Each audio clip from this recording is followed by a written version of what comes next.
what's so weird is there's something about these 95 that like are lower profile. Why are you still shaking?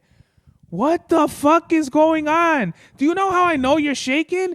Because fucking I feel the couch fucking and I'm like, what the fuck is that? Why are you shaking? Are you cold? Do I need to put a sweater on for you?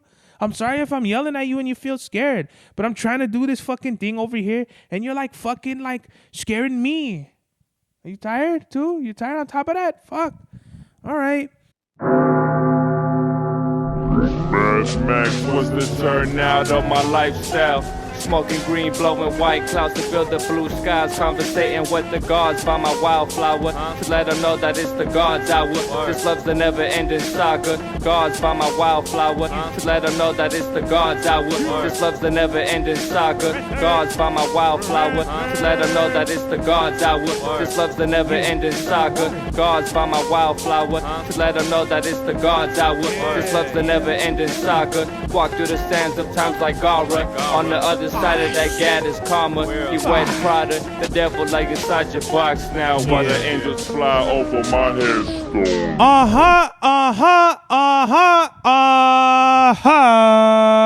We are back with another episode of the God's Hour podcast with your boy Big Sir Bevelli, back in the place to be, La Merca Superior, Palace 81 Studios. We are live in effect, live and direct. It's your boy Mr. Nine Times. And Presley, would you like to say anything, my boy? Thank you very much for spit shining the foam piece. Thank you. Yes, man. Oh shit, I didn't even do today's mathematics is knowledge and God all being born to build, destroy. So we must use our God-given knowledge to build upon peace in our life and destroy the negatives in our life. Our God-given knowledge is everywhere. It's prevalent in everything in the consciousness of our lives, meaning, you know, when you just have like moments of clarity, you know, it's just kind of like God gives information through you that you have to use in your life. Whether you use it for good or for bad, that's on you. But either way, you're going to receive the God-given knowledge. So just roll with it, right? And make sure you're either building or destroying upon that. Peace. Today's drip check, we have, I don't even know how, but there's like, oh no, this is the last pair of Osmillans that I never wore on camera. There's actually another pair that I gave to my cousin without putting it on camera. All the shoes I buy, I want to wear on camera at some point, or just wear in general, because these I think are the only pairs I have on ice. I try to wear everything. Wait, no, there's like the Salehi Benberry New Balances. I never worn those. The Air Max 95, like the Halloween ones. I've never worn those. There's a couple of things that I haven't worn, and fucking my computer went to sleep. So this is some real cracker jackass shit right here. There we go. But hopefully I don't get this on camera. Just this piece right here. But what is it? There's a couple of sneakers that I feel like I still haven't worn, that I've kind of put on my drops. You know what it is when you buy sneakers and you're into the culture, you're gonna have some shits on ice. And for me, I think it's less to do with kind of it has more to do with the occasion than like, oh, I'm just not gonna wear it, you know what I mean? But for today's drip check, we have all gray Osmillans, the radio Snowflake. I think I'm just gonna call it the Snowflake at this point. The Snowflake Imperial Navy basketball shorts with the everlasting Imperial tank top. I'm telling you, man, when January comes around, man, y'all better fucking watch the fuck out, man. I got some real big plans for y'all. I'm all gas, no brakes with it. All gas, no brakes with it. As what's his name, Jacob Fatu would say. Yeah, man, I just had this year was kind of like, okay, I feel like I had to recalibrate. I always like saying that, but that's just it's a real, one of my favorite words, recalibration.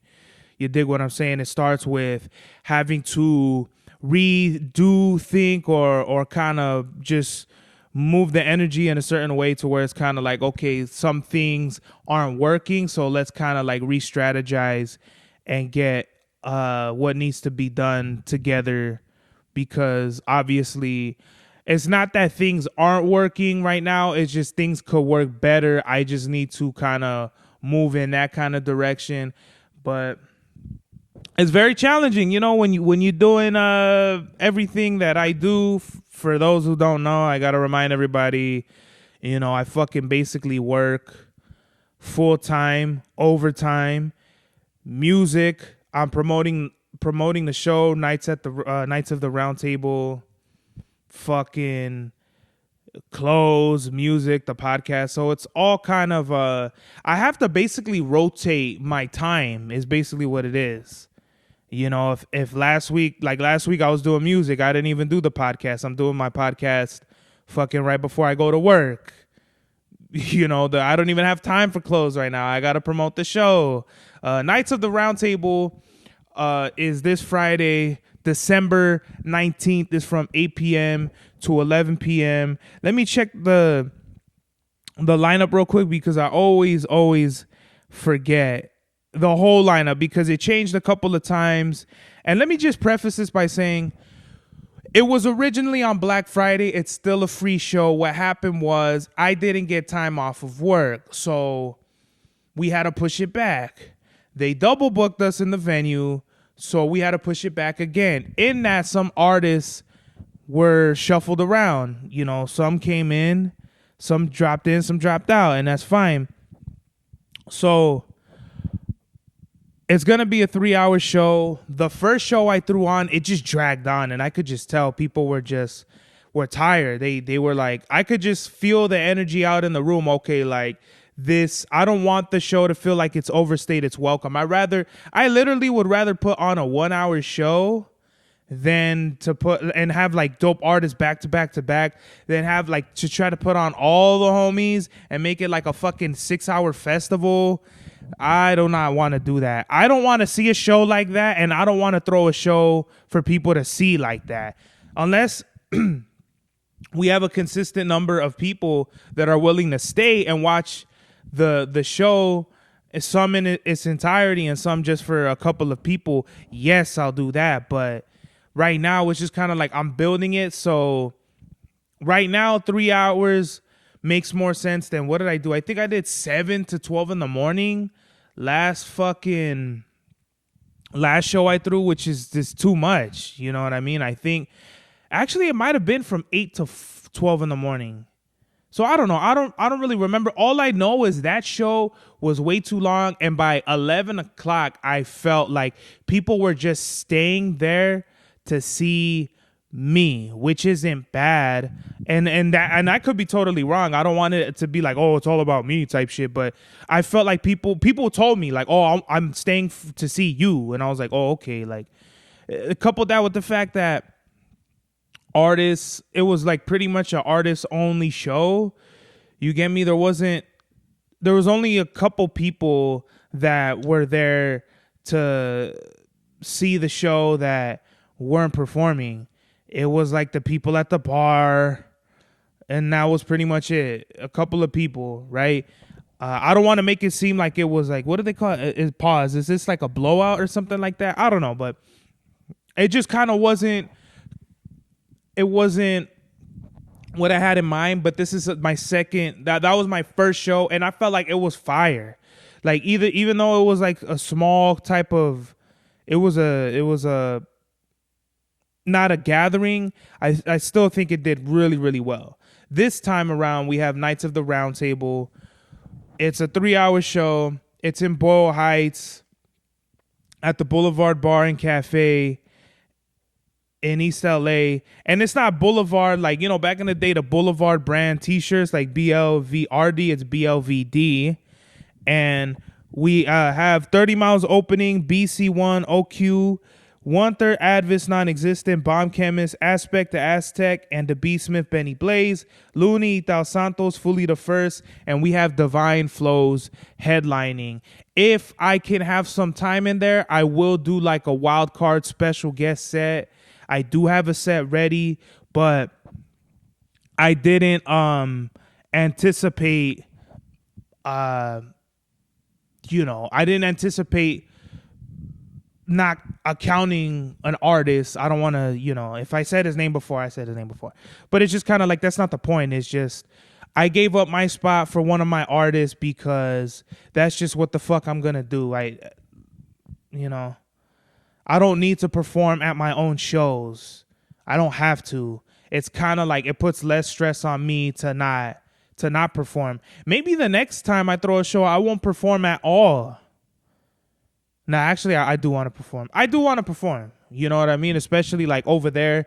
It has a really good energy, a really good vibe. And I want to bring more heat, more different people, more a diverse crowd from not only LA, but the IE. But it's just more so I want to put on more than that. I don't care about the regions. People are so bent on like, oh, this is like LA shit, IE shit. It really doesn't matter to me. As long as you're dope, you could perform on my show.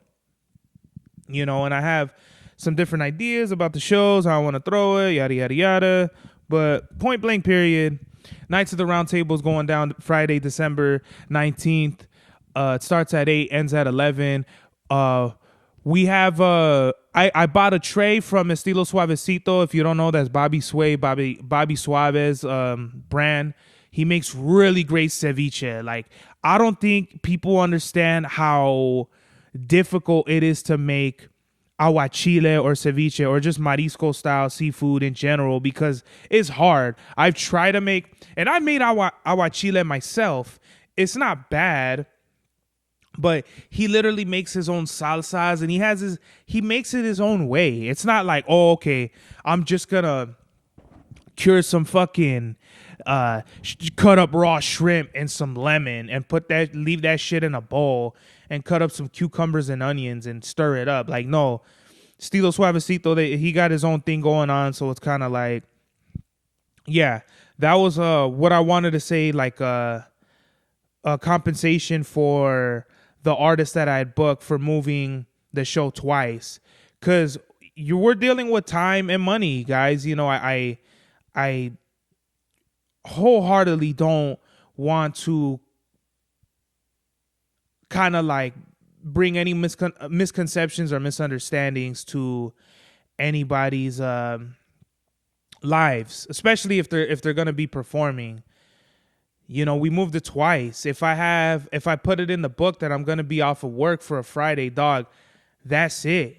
And then as the day comes closer and closer, then it's kind of like, okay, bro, why are we doing this? I'm gonna be upset. So me bringing the ceviche is to let everybody know, like, my bad. Here's the fucking, here's some food. We're going to have some good vibes. I got to bring some plates and some forks and shit like that. Nights of the Round Table, if it happened on Black Friday, I would have brought like some apple and pumpkin pies and shit. So, yeah, it's going to be a great turnout. Everybody pull up. December 19th, Boulevard Bar and Cafe, Boyle Heights, 8 p.m. to 11 p.m. Divine Flows is headlining. We got some of the best artists, underground artists, upcoming artists from the LAIE area. It's gonna be on and popping, bro. It's really good vibes, really great peoples. We got the bar there. We got a really nice stage. It's a really nice venue. I'm gonna have ceviche. If you're not into that, you can find some. If you're in East LA, you already know the vibes. You're gonna find some on and popping shit before or after you see a great hip hop show. So roll through, pull up.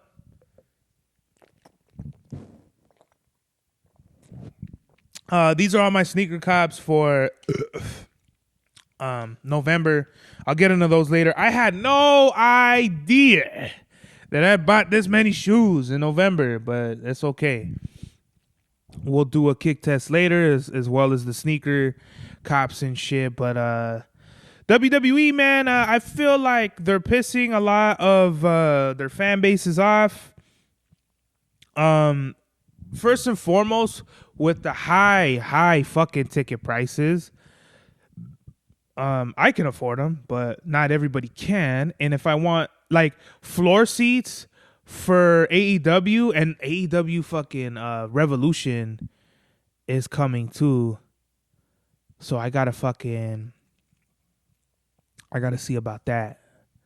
AEW Revolution, man, is Sunday fucking March, I think something. And I don't know if I want to go. I think I'll have to watch a couple of AEWs and then figure out if I want to go there and then see the ticket prices, because floor seats for, I think, Collision were $200, which is nothing. You know, I think I'll buy 3 seats and bring my pops, just because it was a short 2-hour show. I mean, I really dug it, man. It was like at 4:30, and I think it started at 4:30, and I think it ended at, like 6:30, almost 7 o'clock.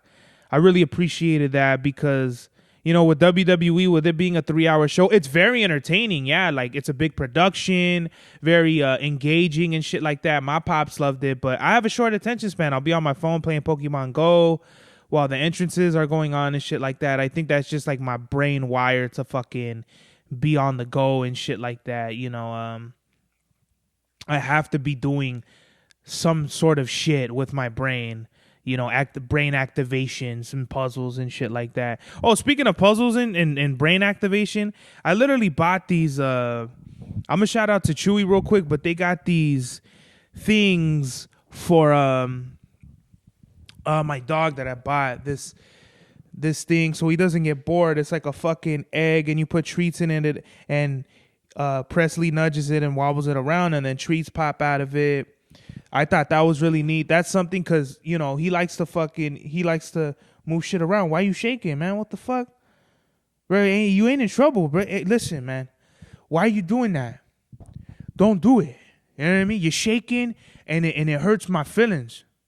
Are you tired? Are you tired of me talking to you like this? I'm just saying, bro, like, you getting like this, I don't know what for. You're hurting my soul. Speak on it. That's it, bro. I can't believe it. I'm over here trying to G you up on the camera, and you scared. Why you scared? Don't do it. Don't do it. All right. I got him that and fucking this shit out of here. And this other thing, we call it a dog brick. You basically put food in these little shits, and the dog flips them over. Presley's gonna flip them over and have himself a powwow with that shit. Let me see. Yeah, you just put treats in a fucking little thing, and Presley flips it. It's good for his brain. So yeah, we'll see about it. He's getting older, and I want him to exercise his mind just like I do all the time. I feel like I run my fucking brain hard into the ground sometimes, and I try to kind of find a good balance. You know, it's a lot of I go through a lot of stress in my life at work, and everyone goes through stress, right? Everyone goes through shit. So I'm not no more special than nobody. My problems aren't unique to me. So it's kind of like the way you deal with it is 100% more meaningful than what you actually go through. Because how I've actually dealt with shit, I felt like has built me up more so than what I've actually gone through. You know, there's people that just let themselves slip into a depressive ass little bitch of themselves because they don't know how to deal with life and its problems. And that's okay. You could be a little bitch about your life if you want to, but guess what? That's not gonna take you anywhere, bruh. You gotta figure out what the fuck's going on with your life and deal with it, bruh. We all go through shit, different variables and things of that nature, but it's about how you handle the things in your life that makes you a better person on the other side of that tunnel. So yeah, just I've kind of and just accepting things and acceptance and all that shit of your reality will take you a lot further than kind of being in this woe is me ass state. You know, there's a lot of people that live and they live for people to feel sorry. They live for people to think they're victims, and they live for the everyone wants to feel bad for me type shit. And it's like, why are you living as a victim, bro? You're self-sabotaging your life just so people, because you want people to look at you in a certain way so that you're comfortable. And it's like, bro, fuck you, bro. You know, no one owes you sympathy for shit. I don't want sympathy. I don't want pity. I don't want any of that. I don't care, bro. I don't care if the way I act makes people mad or guilty about shit. It's just like, I'm gonna say what the fuck.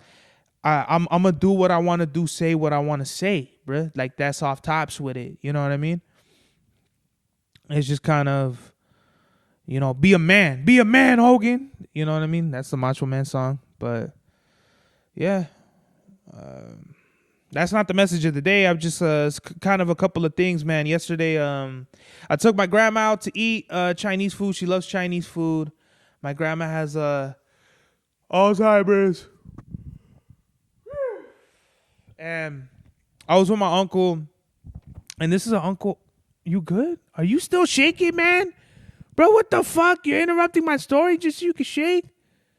Come here. Come here. That's it. That's it. Come here. Can you tell me why you're being crazy? Buddy. So listen. Let me tell you about your grandmas. Your great-grandmas. My grandmas. Your great-grandmas. Right? So listen, right? Are you over here trapped in? No, you're not. Okay, good. So listen, right? Yesterday I want to go take out my grandma to eat with my uncle, who I've had like issues with in the past. And I think it's because we're in a different time in our lives. He was listen, he's really good at like, I mean, he's a Scorpio, so he's really good at fucking hiding himself from himself and of the world too.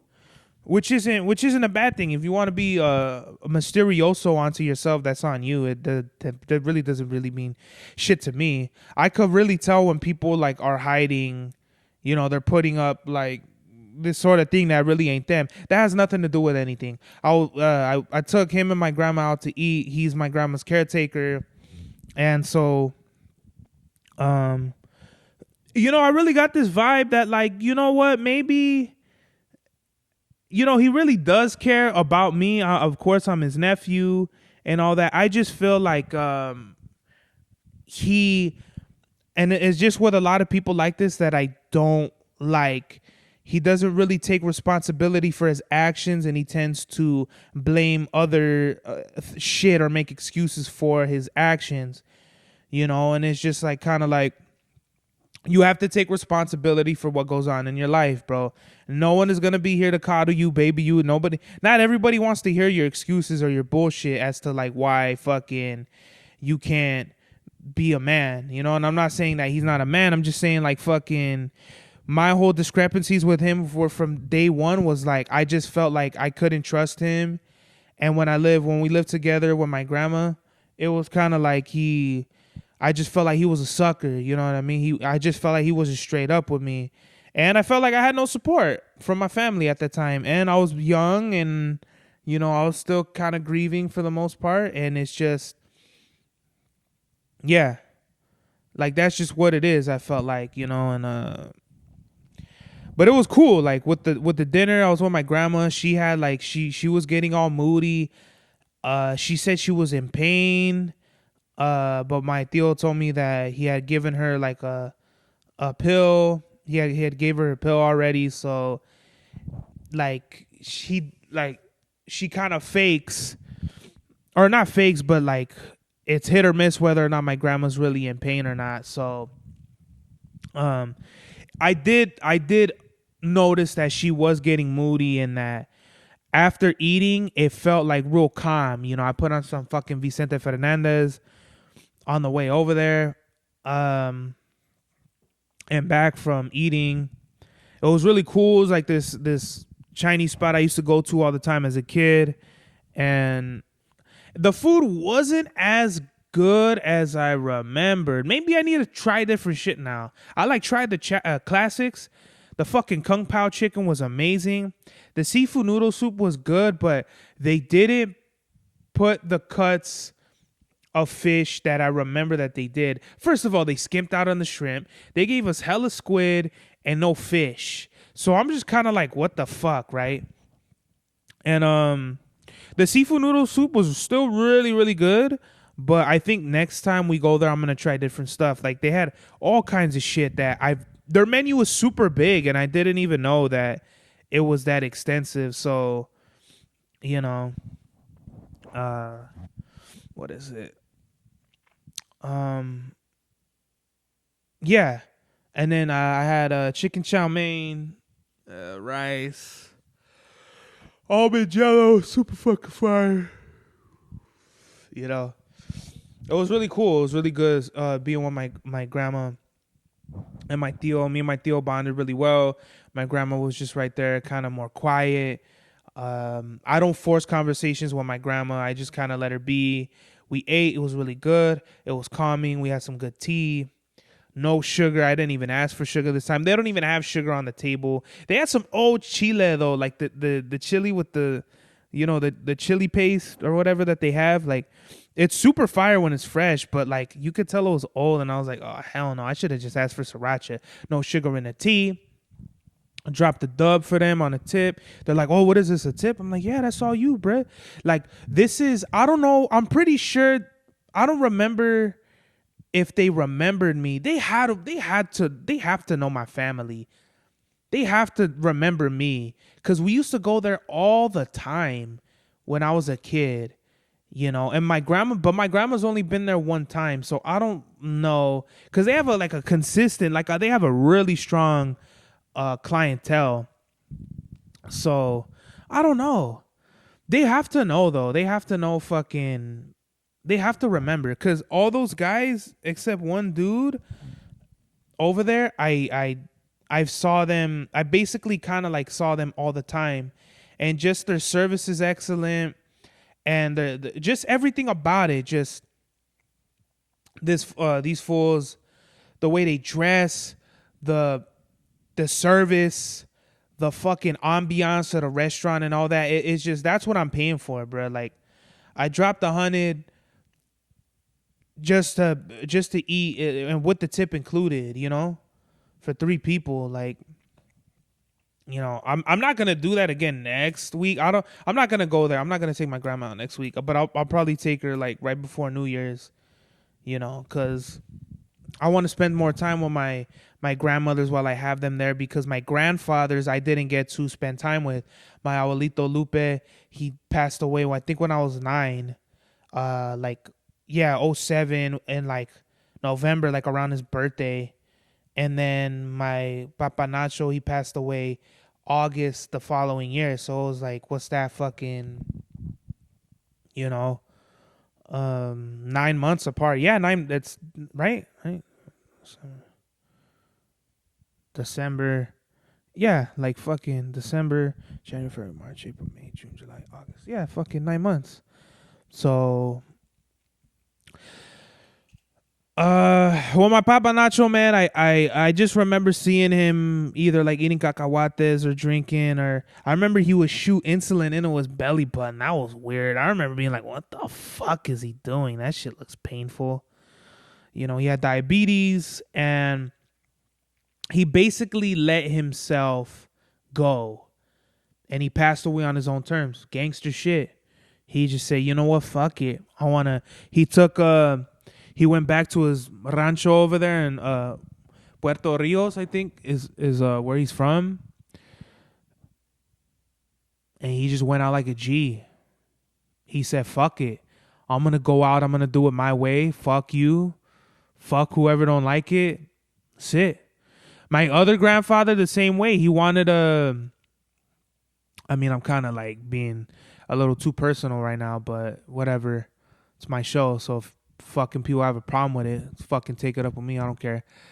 My other grandfather, he basically tried to kill himself earlier than when he passed away, when he was more able to. And it's kind of we live in an era where we look at suicide and shit as this really heavy thing, when it's bruh, I could get it. Like, it's kind of crazy when you're young, like my homies and shit, when they're like teenagers. But what my grandfathers is like, they had long lives, especially my abuelito Lupe. He fucking survived. He was born during World War One, so that means he basically grew up through the fucking Great Depression, then World War Two, then he fucking moved around. Like, he was in France, he was in like Idaho or Utah or fucking whatever, like up north and shit like that. And then came back to Mexico. So he lived a very long and great life. I wish I could, not I wish, but I wish I could talk to him, but I'll have to talk to my tia Trini, because I guess she was his favorite. I didn't know that. Me and my tia Trini, she kind of went ghost on everybody for like 10 years. So I just didn't really have like a relationship with her at all. So with my grandmothers, I want to spend more time. My abuelita Paco, I took her out, and my dad thanked me. He was like, thank you, you know what I mean? And I want to tell him, you don't have to thank me, bro. Like, don't thank me for nothing. Like, this is something, like, she's my grandmother, now I'm a big success. You know what I mean? Like, I'm a big fucking success now, so I could do whatever the fuck I want. That's kind of like, it's really what it is, because I couldn't rub two quarters together to spark a fire when I lived with my grandmother. Now, obviously, I could buy as much shoes as I want and fucking fancy pants ass dinners. I'm living the life of a thousandaire, and I'm loving it. I'm loving every single cent that I make and all of that. My point is, I love my grandmothers, and I want to go see my abuelita Lola. She doesn't live too far, thank God, from my abuelita Paco. And just seeing her, man, she was more awake. Like, she wasn't in a dream state. She was awake. And as soon as she seen me, she lit up and she started talking, and I held her hand. And I could see in her eyes, she, started tearing up. Like, she wanted to cry. I wanted to fucking cry. I was just there. My tia Trini, like always, she's over here ruining the vibes, like trying to talk and talk and talk. And like, after about like 5 minutes, she was like, oh, I'll let you be here with my grandma. Like, now finally you want to leave me with my grandma now? Fuck off, bro. Like, respectfully, get the fuck out of here. My grandma's dying. I don't see her often, and you want to over here keep talking, bro. Like, just let the moment breathe, bro. Let it breathe, bro. You know what I mean? You don't have to fucking, especially when you have bonds like that with people. I don't need to be talking all the time. I talk a lot as it is. So I don't need to be fucking, I just held my grandma's hand, and she didn't want to let me go. And I was like, listen, I wish I could stay here with you forever, but I have to go. I have to go to work. I didn't even go for my walk. Usually I get to work and I walk, but I was so fucking full. I just gotta work. I gotta work. And yeah, I worked. It was a good day. And that was my day yesterday. So we have November's drop, starting with we'll do these Vans. Bruh, I'm literally gonna give these away. I'm gonna put these in the garage right after I do this. But these are the Authentics, right? Let me see. Hold on. My stomach's grumbling. I'm hungry, man. We're going to have a barbecue today. What? It's going to be a great day, man. Fuck yeah. Yeah. So these are Authentics. Obviously the classic rockabilly fucking, these are the super Mexican ones, if you ask me. Every Mexican, maybe, I don't know about today's era, because right now it's like the chunky fucking, right now, I don't know if they're old schools or they're called new schools, but that's kind of the wave now. But when I was growing up, if you never wore these, you weren't cool. And these are just like the most flat fucking Vans that I'll never wear out. I just bought them for the Mulberry photo that I never even used, but the idea was there. So these are going straight to the garage for my cousin. Put those over there. And as you could tell, I'm Nike'd out, bruh. Only one New Balance, but this New Balance, I feel like, is about all like the flyest, might be the flyest one out of all of them. But we'll start with these Chicago Jordan 1s. These might be the one and only pair of Jordans ones I'll ever buy, especially low tops. I don't like the high tops. Travis Scott has a pair of the pink ones that are fucking fire. I don't know how I didn't get the other fragment, the blue fragment ones. But these are super sick. They're just hella flat. I don't know how they played basketball in them. They crease up crazy though right here on the forefoot, on the top of the forefoot. But these are awesome. I love this. I love this colorway. It's a dark red, almost like borderline, like brick. But these are fire Chicago 1s. They flopped. People are like, oh, you could get them on discount. Like, I see like Dre the shoe guy, you're dumb if you, well, I don't know if he says that, but he's like, he always preaches like fucking copping shoes after they come out for the discount and not paying full sale. But it's like, bro, you're a size 8. I'll never fucking get that for that price, Let me start stacking on the floor. I have these New Balances right here that I have for my kick test, but let me see. Put these over there. These New Balance 992s, I believe. Yeah, 992s. What the fuck? How come they're not coming out? Here we go. Awesome. I love these. These are probably my favorite New Balances I've ever copped. They're just hella comfortable. These are what got me into 992s. Just an excellent colorway. I love how the orange pops out of the purple, the suede. They're a really comfortable shoe. These are definitely more casual though. I don't know if I could like ever go on my walks with these. Maybe I'll just buy a pair of beaters and see. And the packaging is awesome. Like the top out lid with the little fucking annotation right here. With over 75 years of authentic American craftsmanship, New Balance made in the USA is designed without compromise. This pair represents our unwavering commitment to those who walk their own path. Fucking fire. New Balance, short and sweet. That's how I like my bitches. There we go. SB95s. I love the packaging on the SBs, the SB95. And bro, like, come on, bro. The Costin fucking 95s, bro. With the fucking little Indian thing, suede right here, suede on the side. What's so weird is there's something about these 95 that like are lower profile. Why are you still shaking? What the fuck is going on? Do you know how I know you're shaking? Because fucking I feel the couch fucking and I'm like, what the fuck is that? Why are you shaking? Are you cold? Do I need to put a sweater on for you? I'm sorry if I'm yelling at you and you feel scared, but I'm trying to do this fucking thing over here and you're like fucking like scaring me. Are you tired too? You tired on top of that? Fuck. All right. Costin SB95s, right? On the other side of the shoe, it says Costin right here.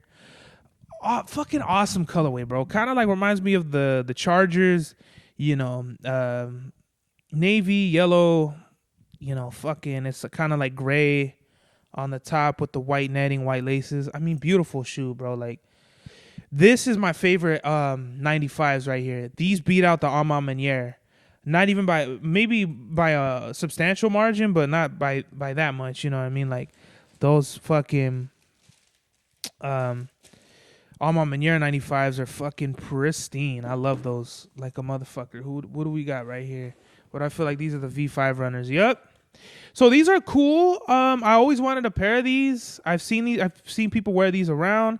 They remind me of like Kayano 14s because the outsole, like the bottom, like the lower is really stiff, but the insoles and everything else, like these feel like just super comfortable. Got a fat tongue, really nice thick padding. The insoles are cool, but just the bottoms are what's making me like I don't know, right? So I might walk with these and then see what's popping with them, but these might be the one and only pair I ever buy. I don't know. We'll see. What do we got right here? Ooh, the pink Vomero 5s that I got from StockX. Shout out to them. I think I got these on like 80, $90. Super steal. I would have bought them for like a buck 20 on Nike.com. And I'll say like going with Dre the Shoe God. I wouldn't say, I would just say like wait for shit that goes on sale, or you could find them later. You know, you don't like FOMO is real.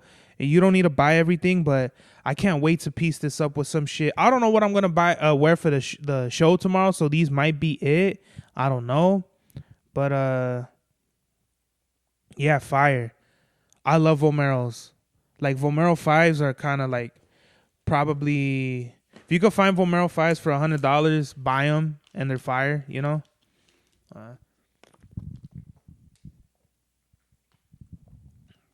I should have bought that blue pair when they were $80 at the factory store and at the mills, but it is what it is. What else do we got? What's right here? Another pair of Vomero 5s. Oh yeah, I wore these for the actual album cover. And people, if you're gonna hate on me because I wore an Adidas an Adidas jacket with Nike Vomeros, fuck you. I'm gonna do what I want. I don't care. You know what I mean? You don't have to fucking match. Oh, it's a Nike. You know what I mean? Like, you don't have to do that, bro. You know what I mean? Fire. This is like a super sick colorway. And I got these on a fucking steal too on StockX. I got them for like $80 too. Like, I think these were 90 actually. One of them was one pair of them were 90 and one of them was 80. And then these, Air Max 90s, I believe I got these off of Nike directly. I think they were $90 as well.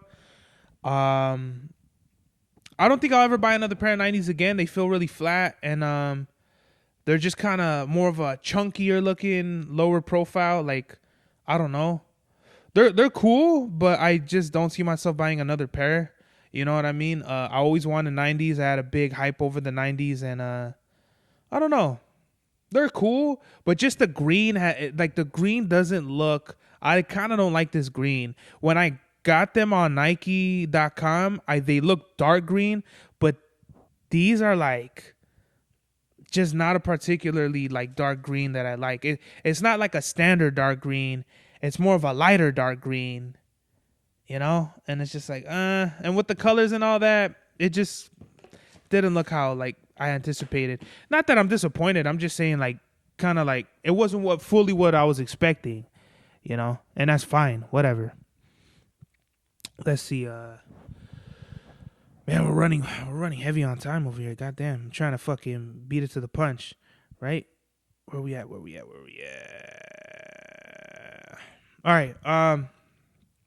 Let's do a kick test of the New Balance 740. You could find these on like a fucking anywhere, right? They're just fucking just a real standard colorway. You know, I got these in Indiana for I want to say like $80. So at a retail price of $115, the original 740 was the kind of daily runner that would be worn into the ground with heavy miles and bought all over again. The longtime fan favorite returns from the archives, poised to inspire a whole new generation of devotees. The 740 combines familiar elements of 2000s running inspiration and open knit mesh upper, which is very thin and breathable. Like, I love these in the summer. Oh yeah, I'm wearing these in the summer for sure. Like when it's hot as fuck and you need a really light and breathable. I don't think this is like the most breathable sneaker of all time. Counter 14s are right there too, but I think these are even more thin than that. Going back to the suede overlay design is inverted with mesh underlays emerging from the more prominent overlay panels for a refined tech-inspired look. A segmented sole unit features absorbed cushioning at the heel and forefoot with a stability web midfoot shank. What the fuck does that mean? I don't know. For casual wear, I'll give it a 7 with the wide variety of colors in both leather and suede models. A great outer and midsole will keep you on your feet, no problem. It has a more chunkier look than your average New Balance silhouette without the bulkiness of a 9060. It reminds me more of a Air Max 97 with the movement of material around the shoe. Wait a minute. Oh, man. What the fuck? Oh, man. I'm getting confused over here. Fuck. This was for the New Balance 1000. What the fuck? How did that happen? My bad, y'all.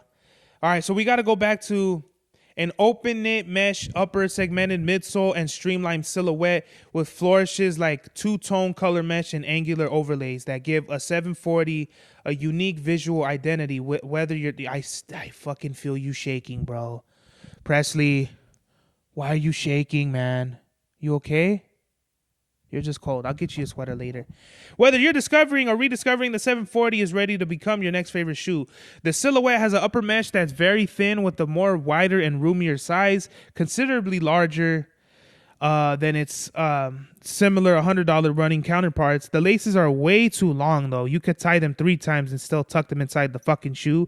They look like the cheapest pair of New Balances I've ever seen. They're my least favorite design, with the end looking very flat, but the colorways do very little to save this. It's very light with a more stable outsole that gives more support but sacrifices a more comfortable feel. For casual wear, I'll give it a 7. You could depend on these shoes to get you through the day without worry. A very thin mesh that appeals to the runners out there. Not as stylish, but the massive colorways out there will help your fit improve. For heavy wear, I'll give it a 0. After an hour walk, my feet hurt around the forefoot and I wanted to take them off ASAP. For the price, I give it a 3. It's a little bit more expensive than many shoes around the same price. I don't see the $15 being justified besides how light it is, but it just seems like a cheap excuse to not pad the upper more. And by I don't see $15 being justified, more. Like if you could find a $100 running shoe, I don't see it like why you would pay the 15 over. Does it fly? No. It's very disappointing in how my feet feel after my hour walk. I needed ice to numb. I needed ice to numb the pain of the hype. You know what I mean? They're cool.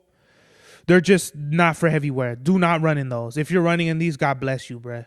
But I'm not gonna fucking do that shit. You know what I mean? It's just crazy. They're okay. The message of the day, man, is we all go through misunderstandings and misconceptions in our lives, right?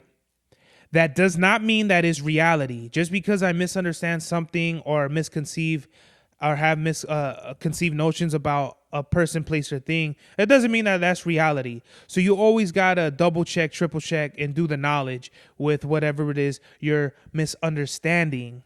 So remember, we're all going to have misconceptions in our lives, but don't think that it's based in reality. It's based on your own subjective, objective opinions or your own perception. This is the God's Hour.